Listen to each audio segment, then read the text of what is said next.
बिस्मिल्लाहिर्रहमानिर्रहीम। अस्सलाम वालेकुम। मैथ्स क्लास 9 आज हम करेंगे यूनिट नंबर 1 की रिव्यू एक्सरसाइज 1। फिर इन दी ब्लैंक्स करेंगे। ब्लैंक नंबर 1 है मल्टीप्लिकेटिव इनवर्स ऑफ √5 इज़।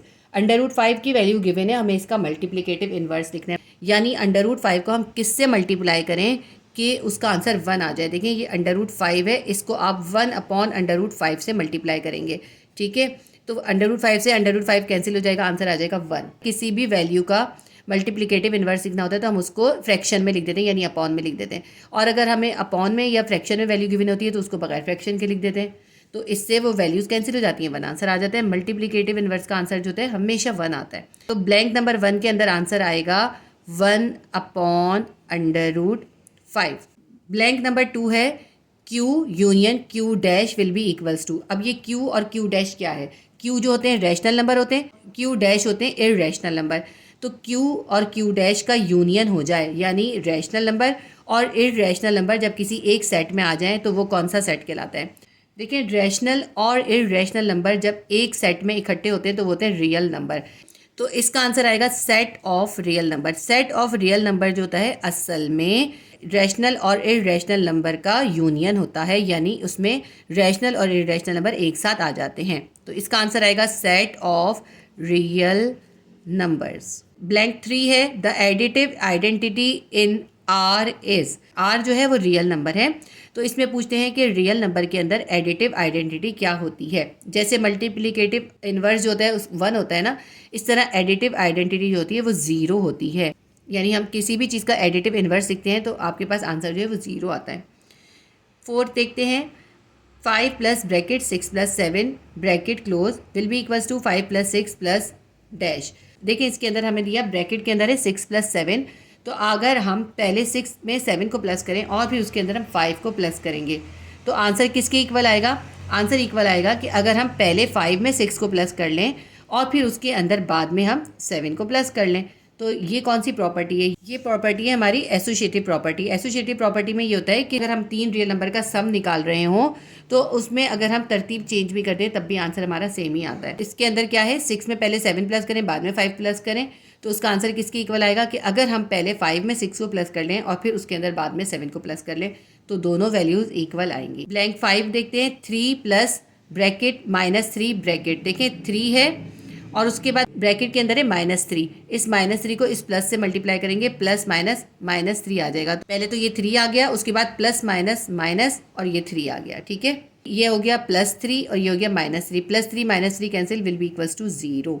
तो एडिटिव इन्वर्स है ये। एडिटिव इन्वर्स किसके इक्वल होते हैं? एडिटिव इन्वर्स इक्वल होते हैं 0 के, जैसे मैंने अभी आपको यहाँ बताया। तो यहाँ पे क्या आंसर आएगा? यहाँ पे 0 आएगा। 6 है पाई इज़ आर डैश नंबर। पाई जो है कौन सा नंबर है? रैशनल नंबर है या इररेशनल नंबर है? पाई की वैल्यू होती है 22/7। 22 को आप 7 से डिवाइड करें तो आपके पास 3.1423 इस तरह करके आगे वैल्यू आती है। देखिए ये जो वैल्यू है 3.1423 और डॉट डॉट डॉट, ये ऐसी वैल्यू है जो टर्मिनेट नहीं हो रही, यानी नॉन टर्मिनेटिंग है ये वैल्यू। और उसके साथ साथ ये जो है नॉन रिकरिंग भी है, क्योंकि इसका आंसर किसी मखसूस पैटर्न से नहीं है बल्कि बिल्कुल रैंडम आंसर है। तो नॉन टर्मिनेटिंग और नॉन रिकरिंग वैल्यूज़ क्या कहलाती हैं? Non terminating non recurring values होते हैं इररेशनल नंबर। तो पाई जो होता है कैसा नंबर होता है? इररेशनल नंबर होता है। IRRATIONAL, irrational. ब्लैंक नंबर 7 है 22/7 इज़ अ डैश नंबर। 22/7 कैसा नंबर है? रैशनल नंबर है या इररेशनल नंबर है? देखिए 22/7 है वो पाई की वैल्यू होती है, जब ये मैंने इससे पहले वाली ब्लैंक में भी कराया। तो अब यहाँ पे पहले उन्होंने पाई दे दी था, अब उसकी वैल्यू दे दी। 22 को आप 7 से डिवाइड करें तो आपकी वही वैल्यू आएगी जो पाई की आ रही थी, यानी 3.1423 डॉट डॉट। अब ये कैलकुलेटर में बाद जगहों पे डिफरेंट भी आती है। तो ये non terminating non recurring value है, इसलिए 22/7 जो है वो इररेशनल नंबर है। आपकी बुक में इसका आंसर जो है रैशनल नंबर लिखा हुआ है, जबकि ये इररेशनल नंबर है। 8 है the conjugate of -3 + 5 iota is. अब इसके अंदर आपको इसका कॉन्जुगेट लिखना है। इसके अंदर देखिए -3 रियल नंबर है और +5 आयोटा जो है वो इमेजनरी नंबर है। तो कॉन्जुगेट करते हुए हम क्या करते हैं? रियल नंबर को हम कुछ भी नहीं करते, लेकिन ये जो इमेजनरी नंबर होता है ना उसका साइन इन्वर्स कर देते हैं। अब इसके अंदर देखिए -3 रियल नंबर है, ऐसे ही उतार लेंगे, और +5 आयोटा इमेजनरी नंबर है, इमेजनरी नंबर का साइन इन्वर्स कर देंगे। प्लस की जगह हो जाएगा -5 आयोटा। ब्लैंक नंबर 9 है इन 2 iota bracket 3 minus iota the real part is. ये हमें एक इन्होंने वैल्यू दी है जिसमें 2 आयोटा है और ब्रैकेट के अंदर 3 माइनस आयोटा है, तो इसमें से पूछ रहे हैं कौन सा पार्ट जो है रियल है।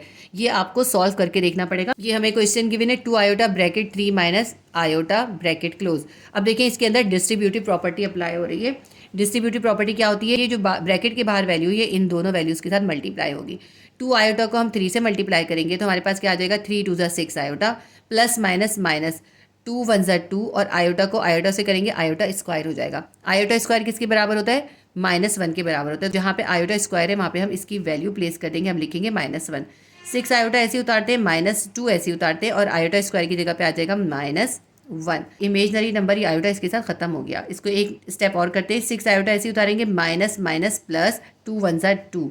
अब हमारे पास देखें ये जो 2 है इसके साथ इमेजनरी पार्ट नहीं लगा हुआ, इसलिए ये रियल नंबर है और 6 आयोटा जो है ये हमारा इमेजनरी पार्ट है। अभी हमने जो सॉल्व करा तो उसमें हमारे पास रियल पार्ट निकला है +2, तो 9 का आंसर आएगा 2। 10th पढ़ते हैं, the product of 2 complex number A B and C D, A B multiply by C D किसके बराबर होगा। तो इसके अंदर आपको कॉम्प्लेक्स नंबर का प्रोडक्ट का फॉर्मूला लिखना है। कॉम्प्लेक्स नंबर को जब हम आपस में मल्टीप्लाई करते हैं, जैसे ए बी को सी डी से मल्टीप्लाई करते हैं तो हमारा फॉर्मूला आता है ए सी माइनस बी डी, ठीक है, और इसको ब्रैकेट क्लोज होगा। उसके बाद आता है A D plus B C, इन्होंने प्रोडक्ट यानी मल्टीप्लाई पूछा था, तो कॉम्प्लेक्स नंबर की प्रोडक्ट निकालने के लिए ये फॉर्मूला यूज़ होता है। क्वेश्चन नंबर 2 देखते हैं, read the following sentences carefully and encircle the T in case of true and F in case of false statement. हमें ये इन्होंने 5 स्टेटमेंट दिए, हमें बताना है ये ट्रू है या फॉल्स है। नंबर 1 है R is close under multiplication. R यानी रियल नंबर जो है वो मल्टीप्लीकेशन में क्लोज हो जाते हैं, इसमें हम लिखेंगे आंसर ट्रू। रियल नंबर जो होते हैं वो मल्टीप्लिकेशन में क्लोज हो जाते हैं। नंबर 2 है if X is lesser than Y, और ये जो साइन है ना उल्टा वी जो है ये है एंड, यानी X is lesser than Y and Y is lesser than Z, then answer will be X will be lesser than Z. यानी कहते हैं कि अगर एक्स जो है वो वाई से छोटा है और वाई है जेड से छोटा है, तो एक्स जो है किससे छोटा होगा, जेड से छोटा होगा। ये ट्रांजिटिव प्रॉपर्टी होती है ना, इसमें ट्रांजिटिव प्रॉपर्टी यूज़ हुई है, तो इसका आंसर भी ट्रू आएगा। फर्स्ट का आंसर भी ट्रू आएगा, सेकेंड का आंसर भी ट्रू आएगा। 3 देखते हैं, a X Y Z are the set of real number, ठीक है, ये इन्होंने कहा एक्स वाई जेड जो है वो रियल नंबर का एक सेट है। Then X bracket Y minus Z will be equals to X Y minus X Z. Real number के 3 मेंबर्स बताए, एक्स और वाई जेड है, तो उनमें से अगर एक्स बाहर है और ब्रैकेट के अंदर वाई माइनस जेड है तो इसकी आंसर आएगा X Y minus X Z. देखिए इसके अंदर ना डिस्ट्रीब्यूटिव प्रॉपर्टी यूज़ हुई है। अगर ब्रैकेट के बाहर कोई वैल्यू होती है तो वो ब्रैकेट के अंदर मौजूद जितनी भी नंबर्स होते हैं या जितनी भी वैल्यूज़ होती हैं उनसे मल्टीप्लाई हो जाते हैं। तो ये एक्स वाई से भी मल्टीप्लाई होगा और ये माइनस जेड से भी मल्टीप्लाई होगा। जब एक्स को वाई से मल्टीप्लाई करेंगे तो एक्स वाई आ जाएगा, प्लस माइनस माइनस, और एक्स को जेड से मल्टीप्लाई करेंगे एक्स जेड आ जाएगा। तो ये भी सही फॉर्मूला है, तो इसके लिए भी हम लिखेंगे ट्रू। नंबर 4 है the product of every 2 imaginary number is real. 2 imaginary numbers की जब प्रोडक्ट निकालते हैं तो हमेशा रियल आती है। देखिए अभी हमने यहाँ पर निकाल के दिखाया था ना आपको, ये जो इस क्वेश्चन नंबर 9 में करा था, ये देखिए आप, ये एक इमेजनरी नंबर है, ये दूसरा इमेजनरी नंबर है। जब हमने एक इमेजनरी नंबर को दूसरे इमेजनरी नंबर से मल्टीप्लाई करा तो क्या आ गया था, ये आयोटा स्क्वायर आ गया था। आयोटा स्क्वायर की वैल्यू -1 होती है और आयोटा स्क्वायर की जगह -1 लिख दिया तो देखें आयोटा ख़त्म हो गया और ये इमेजनरी से रियल नंबर में कन्वर्ट हो गया। कोई भी 2 इमेजनरी नंबर को जब हम मल्टीप्लाई करते हैं उसका आंसर जो है वो रियल आता है। देखें जैसे कि अगर 3 आयोटा को हम मल्टीप्लाई करें 4 आयोटा से, 4 3 12, आयोटा को आयोटा से करेंगे आयोटा स्क्वायर हो जाएगा। आयोटा स्क्वायर बराबर होता है -1 के, तो आयोटा स्क्वायर की जगह -1 लिख देंगे, आंसर आ जाएगा -12। इससे हमें पता चल गया कि कोई भी 2 इमेजनरी नंबर को जब मल्टीप्लाई करते हैं या उसका जो प्रोडक्ट निकालते हैं तो वो हमेशा रियल नंबर आता है। तो स्टेटमेंट 4 था the product of every 2 imaginary number is real. तो ये बात ट्रू है कि इमेजनरी नंबर की प्रोडक्ट जो होती है, यानी इमेजनरी नंबर को अगर हम मल्टीप्लाई करते हैं तो उसका आंसर हमारे पास रियल नंबर में आता है, तो इसका आंसर भी आएगा ट्रू। 5 है the sum of 2 real number is real number. जब 2 रियल नंबर का हम सम निकालते हैं तो हमारे पास आंसर भी रियल नंबर में आता है, ये भी ट्रू है। रियल नंबर का हम जब सम निकालते हैं तो वो रियल ही निकलता है। क्वेश्चन नंबर 3 है टिक द करेक्ट आंसर। हमें करेक्ट आंसर को मार्क करना है। MCQs नंबर 1 है the additive inverse of √5 is. इसके अंदर हमसे √5 का एडिटिव इनवर्स पूछा है। इससे पहले क्वेश्चन नंबर 1 में हमसे √5 का मल्टीप्लीकेटिव इन्वर्स पूछा था। मल्टीप्लीकेटिव इन्वर्स क्या होता है? 1/√5 होता है। लेकिन एडिटिव इन्वर्स में क्या होता है? जो भी वैल्यू हमें गिवन होती है अगर वो प्लस में हो तो उसका हम माइनस में लिख देते हैं, वो एडिटिव इन्वर्स हो जाता है। माइनस में गिवन हो तो उसको प्लस में लिख देंगे तो एडिटिव इन्वर्स हो जाएगा। तो इसके ऑप्शन देखते हैं। ऑप्शन ए है -√5, ऑप्शन बी है 1/√5, ऑप्शन सी है √-5, ऑप्शन डी है -5। ये +√5 है तो +√5 का एडिटिव इन्वर्स होगा -√5। इसका आंसर लगाएंगे ऑप्शन ए -√5। देखिए माइनस बाहर है, अंदर नहीं है। इसके भी बाहर प्लस है तो प्लस का उलट होगा माइनस। तो बाहर अंडर के बाहर जिसमें माइनस है ना, वो इसका आंसर आएगा।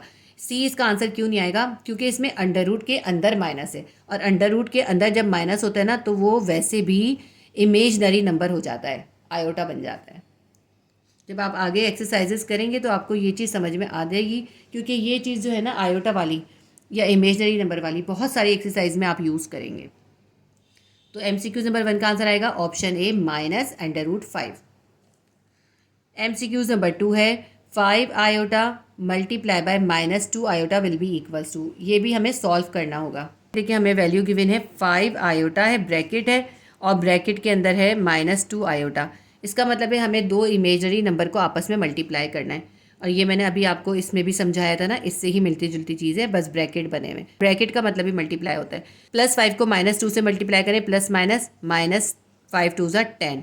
आयोटा को आयोटा से करें तो क्या हो जाएगा? Iota square. आयोटा स्क्वायर की वैल्यू होती है -1, तो यहाँ पे आयोटा स्क्वायर की जगह हम लिख देंगे -1। -10 को -1 से मल्टीप्लाई करेंगे, माइनस माइनस प्लस 10 1 ज़ा 10। तो इसका आंसर हमारे पास क्या आया? +10 इसका आंसर आएगा। MCQ नंबर 2 को मैं दोबारा पढ़ती हूँ। 5 iota multiply by -2 iota will be equals to. Option A है -10, ऑप्शन बी है +10, ऑप्शन सी है -10 आयोटा, ऑप्शन डी है 10 आयोटा। मैंने अभी इसका आपको सॉल्व करके दिखा दिया।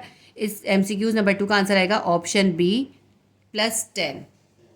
MCQ नंबर 3 है 3 bracket 5 + 7 will be equals to 3 multiply by 5 + 3 multiply by 7। Name the property used. अब आप ये जो ना इसको पॉइंट समझेंगे कि पॉइंट नहीं, ये डॉट है। 3.5 + 3.7, डॉट का मतलब भी मल्टीप्लाई होता है। तो कहते हैं कि अगर ब्रैकेट में हमारे पास 5 + 7 है और ब्रैकेट के बाहर हमारे पास 3 है, ये जो 3 है 5 के साथ भी मल्टीप्लाई हो जाएगा और प्लस का साइन आएगा, और फिर ये 3 जो है 7 के साथ भी मल्टीप्लाई हो जाएगा। डॉट का मतलब है मल्टीप्लाई। ये कौन सी प्रॉपर्टी है? अगर ब्रैकेट के अंदर 2 वैल्यूज़ हो और ब्रैकेट के बाहर एक वैल्यू हो तो ये बाहर वाली वैल्यू जो होती है इन दोनों वैल्यूज़ के साथ मल्टीप्लाई हो जाती है। तो ये 3 5 के साथ भी मल्टीप्लाई होगा और ये 3 7 के साथ भी मल्टीप्लाई होगा। ये कौन सी प्रॉपर्टी है? ये होती है डिस्ट्रीब्यूटिव प्रॉपर्टी। ऑप्शन ए हमें गिवन है कॉम्यूटेटिव प्रॉपर्टी, ऑप्शन बी है एसोसिएटिव प्रॉपर्टी, ऑप्शन सी है डिस्ट्रीब्यूटिव प्रॉपर्टी, ऑप्शन डी है क्लोजर प्रॉपर्टी। तो MCQ नंबर 3 का आंसर आएगा डिस्ट्रीब्यूटिव प्रॉपर्टी। MCQ नंबर 4 है √-2 मल्टीप्लाई बाय √-2। √-2 को जब हम √-2 से मल्टीप्लाई करेंगे तो क्या आंसर आएगा? ऑप्शन ए है +2, ऑप्शन बी है -2, ऑप्शन सी है 2 आयोटा, ऑप्शन डी है -2 आयोटा। मतलब ये +2 आयोटा है और ऑप्शन डी है -2 आयोटा। अंडर के अंदर -2 है और अंडर के अंदर -2 है, दोनों वैल्यूज़ मल्टीप्लाई हो रही हैं। इसको मैं आपको सॉल्व करके दिखाती हूँ। वैसे ये बहुत आसानी से सॉल्व होने वाला है। √2 है और उसके अंदर माइनस है और ये मल्टीप्लाई हो रहा है -√2 के साथ ही, यानी कि दोनों 2 के साथ अंडर रूट के अंदर माइनस है। अब इसको हम एक ही अंडर रूट में कर लेते हैं, ये -2 और -2 मल्टीप्लाई हो जाएगा। ठीक है, ऐसे कर लेते हैं। सही है। अब ये -2 और -2 का पेयर बन रहा है, तो पेयर यानी स्क्वायर बन रहा है, तो ऐसे भी लिख सकते हैं -2 पे क्या बन रहा है? स्क्वायर, और इसके ऊपर है अंडर रूट। स्क्वायर से अंडर रूट कैंसिल, तो आंसर क्या आ जाएगा हमारे पास? -2 जो है वो रूट से बाहर आ गया और हमारे पास आंसर आ जाएगा -2। क्योंकि -2 2 टाइम तक हमने स्क्वायर लिखा, स्क्वायर ने अंडर रूट को कैंसिल कर दिया, तो हमारे पास आंसर आ गया -2। MCQ नंबर 4 का आंसर आएगा ऑप्शन बी -2। ठीक है, तो यूनिट नंबर 1 या चैप्टर नंबर 1 की रिव्यू एक्सरसाइज 1 मैंने कंप्लीट करा दी। उम्मीद करती हूँ वीडियो आपके लिए हेल्पफुल रही होगी। प्लीज़ वीडियो को लाइक कीजिएगा, शेयर कीजिएगा, और अगर आपने सब्सक्राइब नहीं किया तो सब्सक्राइब कर लीजिए। अल्लाह हाफिज़।